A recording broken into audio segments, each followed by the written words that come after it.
En caso de que nunca lo hayas visto, estos son dos piojos apareándose. El macho está debajo de la hembra posicionando su abdomen para transferir los espermatozoides. Para lograrlo es necesario que la punta del abdomen del macho alcance a conectar con la punta del abdomen de la hembra y que logren un acople perfecto. Pero, como podrás imaginar, si el tamaño de la hembra o el macho comienza a variar, podemos encontrar casos en los que el macho no alcanza a la hembra, ya sea porque es relativamente muy pequeño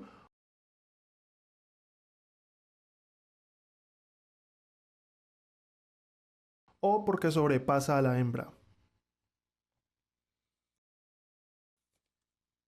Entonces, si el éxito reproductivo de los piojos depende de la proporción correcta del tamaño de la hembra y el macho, podríamos pensar que la selección natural irá eliminando a todos los individuos que no se ajustan a dicha proporción. Después de todo, aquellos con el tamaño incorrecto no podrán reproducirse y no dejarán descendencia para las próximas generaciones. La respuesta es sí, pero no. Como casi todo en biología, depende. Y para entenderlo es necesario conocer qué factores influyen en el tamaño corporal de esta especie. Estos piojos pertenecen a la especie Columbicula columbe. Los miembros del género Columbicola son parásitos de palomas que se alimentan de las plumas sedosas del cuerpo. Sin embargo, esto genera un estrés energético en la paloma y reduce las probabilidades de supervivencia de estas. Para evitar esto, las palomas han adoptado como mecanismo de defensa el acicalamiento, en el que periódicamente utilizan sus picos para remover a los piojos de sus plumas.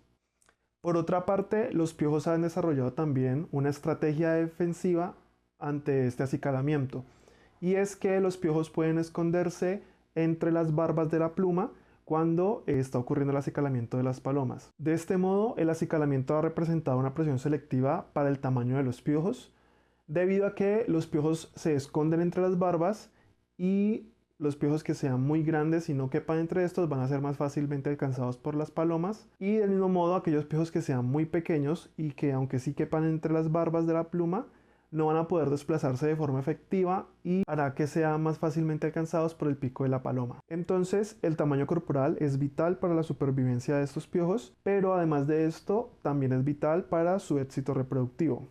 Al igual que en muchas otras especies del reino animal, en esta especie de piojos existe dimorfismo sexual. El dimorfismo sexual se refiere a las diferencias que existen entre machos y hembras de una misma especie y que pueden ir mucho más allá de solo los órganos reproductores. En la especie Columbicula columbe, este dimorfismo sexual se ve reflejado en la diferencia de tamaños. Los machos suelen ser más pequeños que las hembras y esto está asociado a la forma o el mecanismo mediante el cual estos insectos se reproducen. Durante la cópula, el macho se posiciona por debajo de la hembra y este presenta una modificación morfológica en las antenas que le permite sujetar a la hembra por el metotórax mientras eleva el abdomen para realizar la cópula y la transferencia espermática. De este modo tenemos una característica que es el tamaño corporal, que está asociada tanto con la supervivencia como con el éxito reproductivo del individuo. Estas características en biología evolutiva se le conocen como caracteres mágicos, pues son características que bajo ciertas condiciones permiten que se originen nuevas especies mediante un proceso conocido como especiación ecológica. Para poner todo esto a prueba, un grupo de investigadores realizó un experimento durante 4 años para identificar si la adaptación a distintos ambientes en una misma especie puede generar aislamiento reproductivo. El estudio parte de una única población natural de piojos, lo que asegura que todos los individuos compartían un mismo origen genético. Dividieron los piojos en 2 grupos, asignando cada grupo a palomas de distinto tamaño corporal. Por un lado las palomas comunes y por otro lado una variante de palomas conocida como paloma gigante.